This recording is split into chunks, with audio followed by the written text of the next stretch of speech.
Tansi everybody, Shawn McDonald here, the Métis Man. Welcome to my YouTube channel. I was born a Métis, born on Métis land, raised on a settlement, proud to be a Métis Man. Well, today I work in white man's world. Tansi everybody, Shawn McDonald, the Métis Man here. Today we are in Lac La Biche, Alberta for their weekend of the festival, the Winter Festival of Speed. And today is actually February 24th, so it's a Saturday, just starting today. And it goes on to till tomorrow. And it's a balmy minus, I think, what does it say, -2 right now. Little light flurries, a little snow coming down, but nothing too serious. It's a gorgeous day.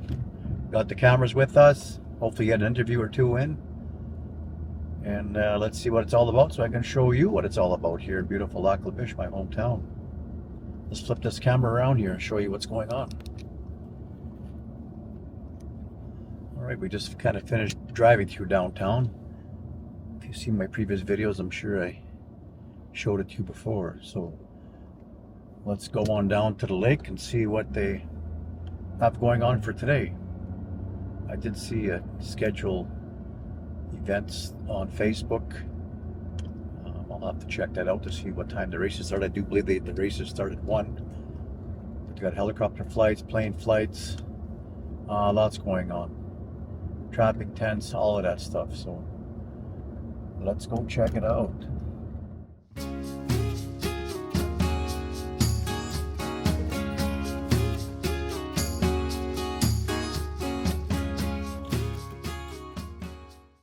Your eyes for you. Look at that there, eh? Oh, races are on. You can see them racing on the ice already. Okay, our admission. And get on to the lake. Well, let's go for a walk. By the water park here to the left. I might see if I can get the drone launch later, but I doubt it with the aircraft that's in the area and the airport less than 10 kilometers away.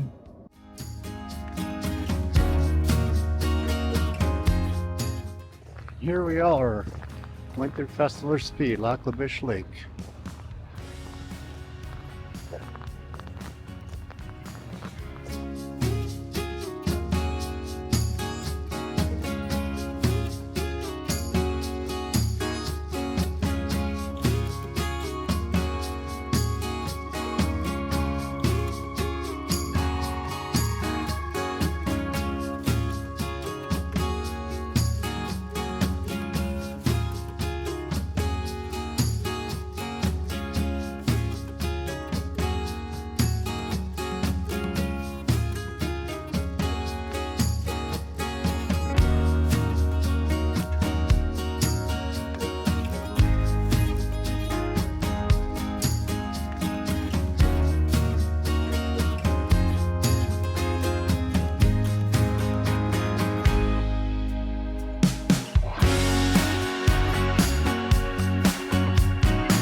Good afternoon, everybody. Shawn McDonald, the Métis Man here. We're coming from Lac La Biche on the Lac La Biche Lake. And today we're going to be talking to trapper Morley Smith and showing what they have for a presentation here on the lake here. Morley, why don't you tell me a little bit about yourself first? I trapped right from a little kid all my life. Mainly a lot of wolves. I've been after wolves for many years. Get a lot. We got 24 this year, me and my partner so far. Yep. And a lot of other fur. We trap everything and been doing it all my life and still doing it. Right on, right on. And why don't you tell me a little bit about, before you show me here, what kind of setup you guys have here and kind of what the purpose is. Like, what do you try to teach people about it and that, and what's your intentions and your setup? We got set up here for wolves, coyotes, martens, lynx. That's weasels, everything, just about everything that you trap around here. Okay. And it's an education thing. We show the young for they learn how to do it. Yeah. And the tricks, how you set snares different ways, which I will show you when we go around. Sure. There's different ways that I come up with of how you get them. Okay, no, that sounds good. I'll maybe give you the mic and you just kind of give me a tour and let's get it on tape there if you don't mind. Sure, here you go. Here's the mic. Yep. I'll follow you around. Okay, you bet. Okay, right here we have fisher sets and stuff. And what you do is you put your bait up inside here. Right. There's a screen up inside. Okay. You put your bait. A good bait is beaver meat. It works really good, yes. Okay. And this is for fishers or martins. That's beside you on that side is for fishers Okay. and martins. Mostly that's a little smaller trap, so martins. Yes, but it is legal for fishers. Okay. That What size size. trap would that be then? That's a 120 there. This is a 160 here. 160. Okay. Yes. Okay. So over here we got, you can see between the logs here, Yep. we have a wolf trap just sitting there.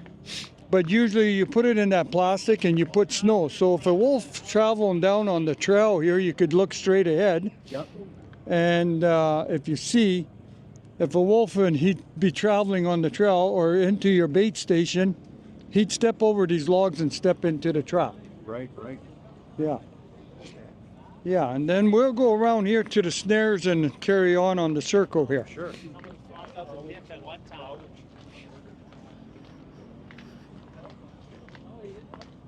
Okay, here we have link sets. You can see here we got a bait inside. This is with the screen, more the modern way. I do it lots with just dry trees are going around. Right. And link will go in there, and on the little stick inside would be your scent stuff. Okay. And on the side here to the left, you see a snare here. Oh yes. And there's always put snares on both sides or behind, and because the link likes to go around your bait station Okay. and stuff. So what you do is, see, we have another one right here. Oh yes. One on either side. Yes, or you could have it farther behind, depends where's the best place to set, Right. because they like to circle around your bait. So Okay. and if you got more than one link, sometimes you have 3 links here. Yes. You got 3 snares. Okay. Yeah. Okay, we'll carry on here. We got to keep on going around here. Okay, right here we have a coyote snare. Oh yes. Yes, that's a coyote snare. So that coyote snare is roughly at the bottom. You'd be about 10 inches. You could be a foot high. Okay. That's for coyotes, eh? Right. Right. Yes, that's coyote. And then we got some wolf snares off to the side here. We have a wolf snare in the back here. Yep. The wolf snare is tied up right now for in case someone touches it. It's got a magnum lock on it. Okay. This here, the wolf snare over there, the wire, the little green wire you can see holding it up, it's wrapped on way more than you should have it. We just Okay. have it here because someone touches it, the snare falls down. Right. Right. But I will show you after how to set it. And if you want to explain, this holds a little closer to your mouth, but if you want to explain for those that don't know the ribbon and the trees. Oh, that's just to know where your snares are and stuff, where you know where all your snares are and you don't lose go, especially if you're setting coyote snares on a farm. Yep. And stuff, you don't want a snare be left over there and then the guy's cow's going to go there and you're going to catch him next year. Exactly. Yeah. You got to know where your snares are all time. Yep. So another thing what I do not tie ribbons for my wolves. Okay.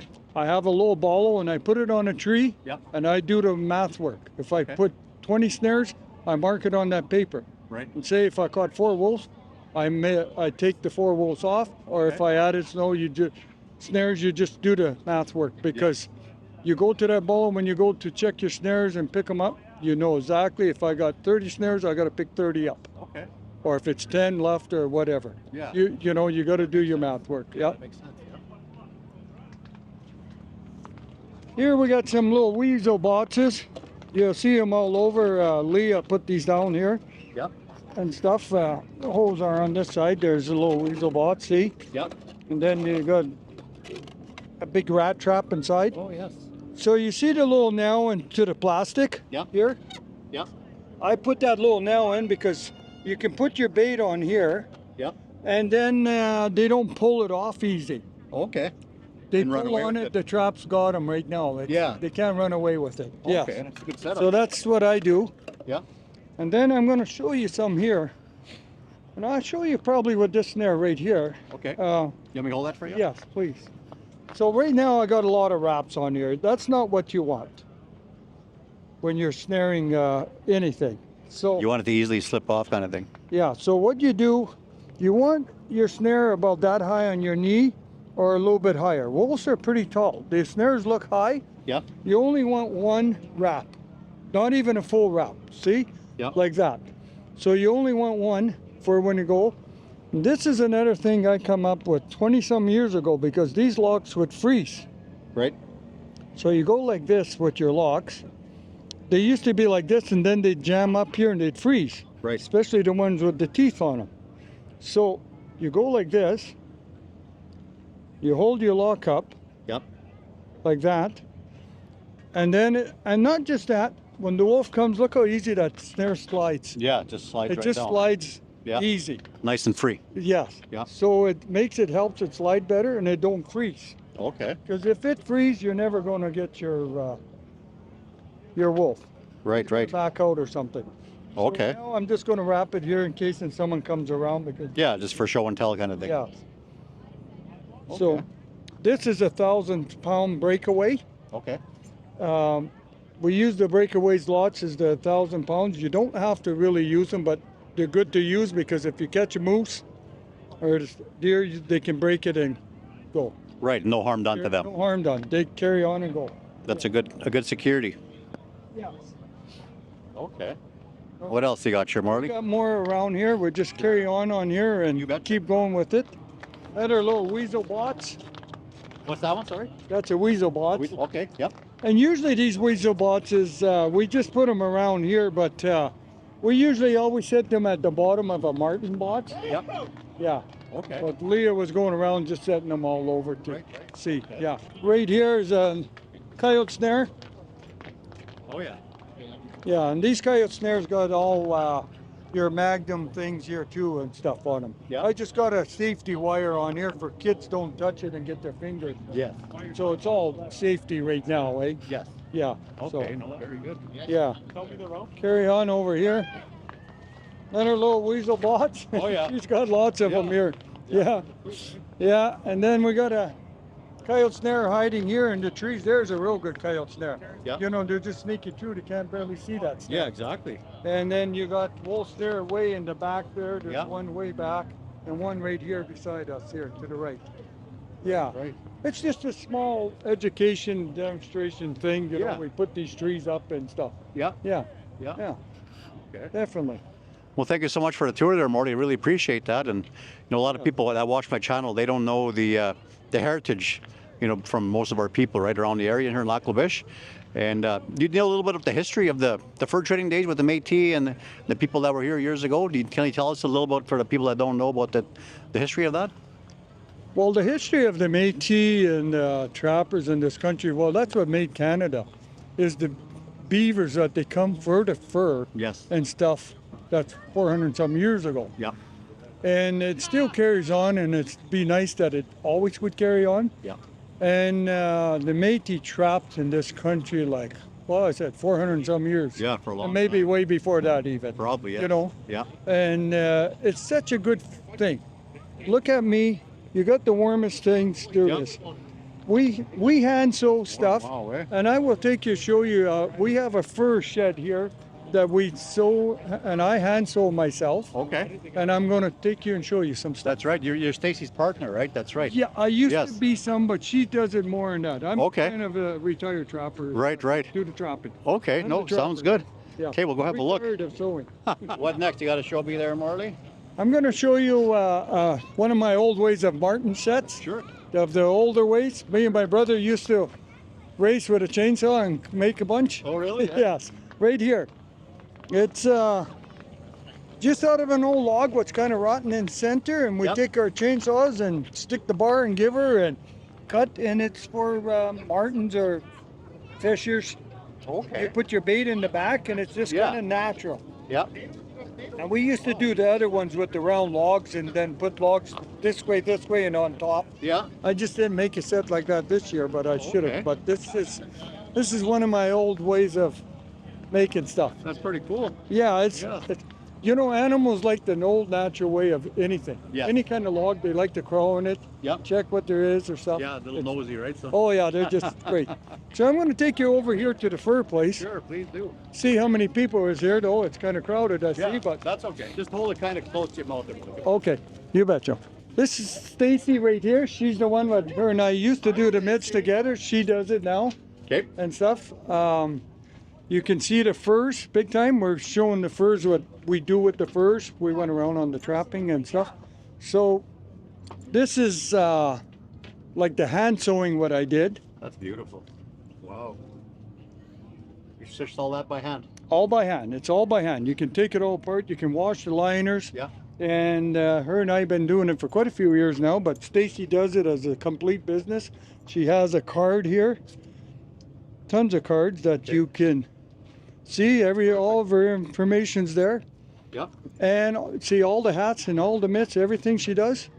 Wow. And she just did a bunch for the ice flying people. Oh, she does, eh? Yeah, she just did a whole bunch there. They were coming here and picking up their stuff. Yeah. Wow. Hello. How's it going? Really nice, eh? Really nice, yes, for sure. Look all the stuff. There's wolf mitts, there's all kinds of stuff here. Bear mitts here, coyote mitts, otters. For the lady, too, then. Stacy, if you don't mind. Yeah. Hi. You can. Stacy, tell me a little bit about yourself and how long you've been doing this. And of course, we know each other for a long time, you and I. But Yeah. for those that don't know what you're about and what you do, please fill us in. So again, I guess my name is Stacy. Born and raised here in the community, Plamondon mostly. I now live up Canal River. Trapping and hunting was always something that I've done, but really got into it heavily in probably 17. And then the fur market crashed. Didn't want to sell my furs for nothing, so we decided to learn how to sew hats and mitts out of our fur, so that way we can keep the legacy going, keep up traditions, you know, the old style, Yes. bring back fur, our renewable resources. To me, like, this is so important, and people need to know how important trapping is for our ecosystems, for predation control, disease control, population control, and then now people can know that the hides aren't being wasted. You know, they're being made into something that is, you know, a valuable item that keeps us warm in our Alberta winters. Yep. And is beautiful. It could become an heirloom piece, or, you know, just something that you use on the farm, the trap line, or, you know, walk your dog, look fabulous getting groceries. Yeah. Keep the traditions alive, because we'll lose them if we don't use them. No, for sure. Absolutely. I appreciate that very much. And Yeah. Stacy, Thank you. beautiful stuff you guys are doing here, yeah. Thank you very much. Nice to see you again. Yes, and you too as well. Thank you. Here you go, Morley. If you got any more you want to show us. We do have a fur, another fur place just be around here, and we'll go and look at.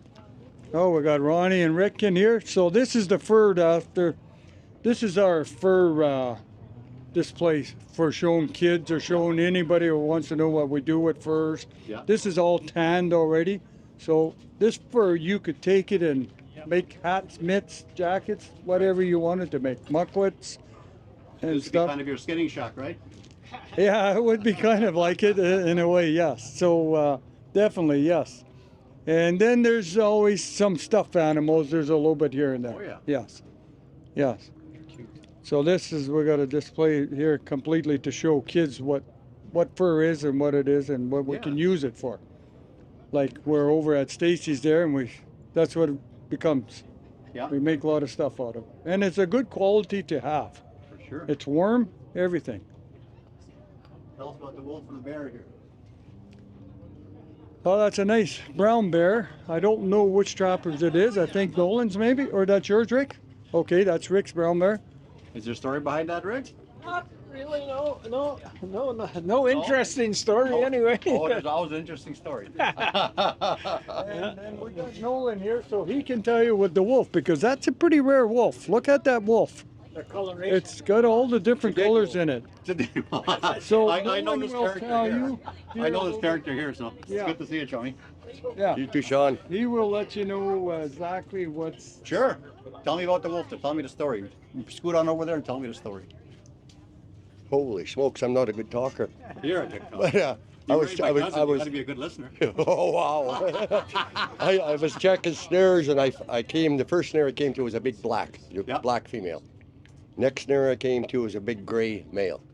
Really? Then I found this one, I thought I caught somebody's dog. Yeah. And I just about never took it out of the bush. Yeah. But wolves, if there's a dog there, they'd have killed it, right? So Yeah. it had to travel. Yeah. As I looked more into it, yeah, it's a wolf, about a 2-year-old. Yeah. Really, eh? Very rare color. Very, very nice colors. Yeah, is that ever? Is it ever? There's about 6 colors in them. Very rare. Yeah. Very rare. Different Wow. colors. But you do get that. Yeah. You do get that. It's just like sometimes you get. And how far north from here, Chubby, you said you got? Really? He's down by Touchwood Lake on my trap line, yeah. Okay. Yeah. Wow. And then plus I caught a real blue roan this year, Yeah. but I've never seen a wolf like that before. Really? Yeah. And then I got a real tan, about like the jacket, eh? Yeah. Yeah. Yeah. So they're Really? out there. Yeah, no kidding. No kidding. Oh, beautiful setup you guys have. Well, thank you. We try. Yeah. And Morley's told me a little bit asked about the heritage of trapping with the Métis and stuff years ago. And you, of course, are married to a Métis woman. My cousin, Yes. off Kinanâskomitin settlement. What's your thoughts on the history of the Métis and that trapping and how it kind of formed with the white people that came over? Well, yeah, my wife's granddad trapped that trap line. I don't know how many years and who had it before him. Yeah. My mother-in-law was born in that trap line. Okay. Then it was transferred over to be my mother-in-law's uncle, and he had it I don't know how many years. Then I got it from him. Right. So it's for sure 3 generations here, eh? And I've been trapping there for 20 years myself.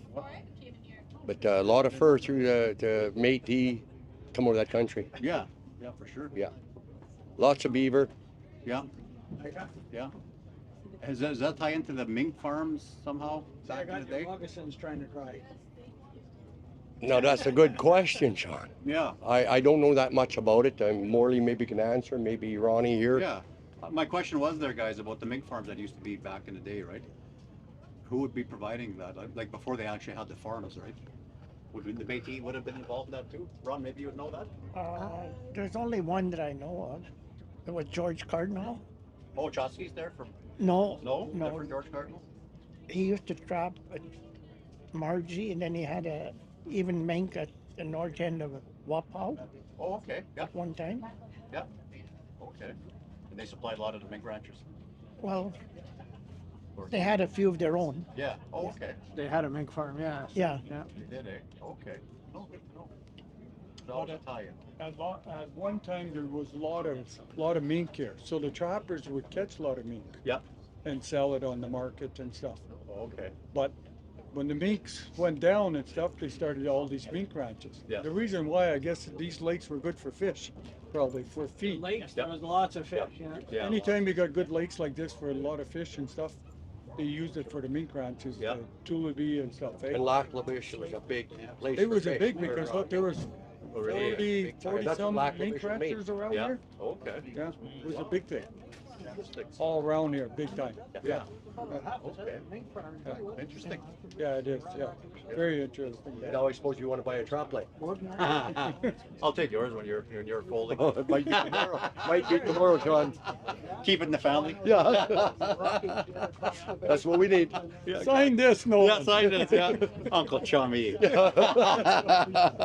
Thanks, Shawn. Yes. Let me. Appreciate that, there, Chummy, for your information, or Nolan, I guess I should say. Well, in both ways. Yeah, he swings both ways. Yeah. And you guys as well. Thank you very much. Yeah. And Morley, thank you very much. Thank you a lot. You Yeah. take care.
Good evening, folks. Shawn McDonald, Métis Man here.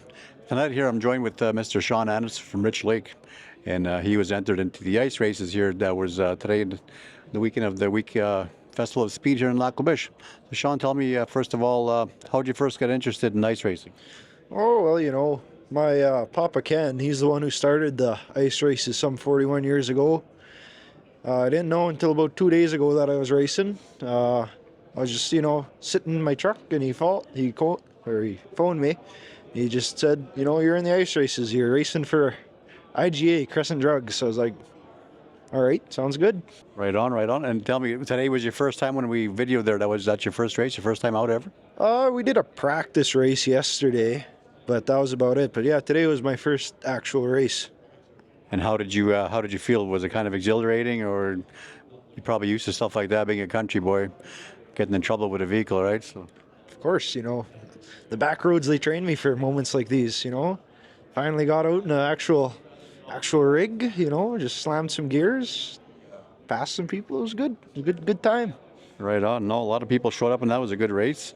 But I see you ended up in a snowbank there. Can you tell me what happened there? Okay, so pretty much our race was the last race of the weekend. There's a bunch of ruts from all the other vehicles out there, right? And pretty much drifted around a corner, caught a rut. Boom, next thing you know, I'm in a snowbank. That's your story then, right? So yeah. You better stick to it. Yeah, and you're racing a Chevette, eh? What year was that Chevette? I'm not too sure. I actually don't know. Maybe a 78, 79. Okay, back in my day, those cars were all over the place. Same with the neons and that, but now they're highly sought after for racing, especially for ice racing, because they're so small and compact, and still the rear wheel drives, right? Yeah. So your tires that are studded, is it studded right around or just the back, or how does that work? All four are studded. So yeah. Okay, right on, right on. So next year, are we going to see you out next year again as well? Well, if IGA needs a sponsor, you know, if somebody needs somebody to go and drive, I'll be out there. Right on, right on. Well, I appreciate you meeting up with me tonight and doing the interview, so appreciate it. Yeah, thanks for coming out, I suppose. Yeah, have a good one. No problem. Thank you very much, Shawn. Kinanâskomitin, everybody. Ekoski Maka. Hi.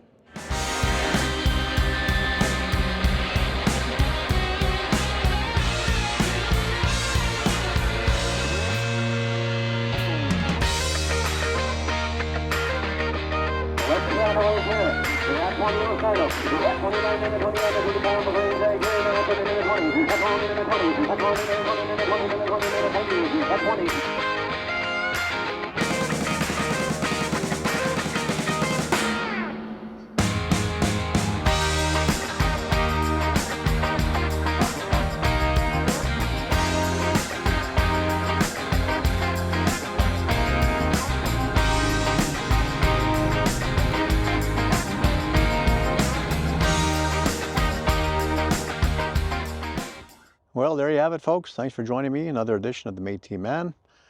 And hopefully you enjoyed your trip to Lac La Biche, to the Winter Festival of Speed. And hopefully you come check it out next year. Lac La Biche has lots to offer. Beautiful place. You can see behind me, that's the new MacArthur place. Well, it's not totally new, but we call it new because the old one burnt down.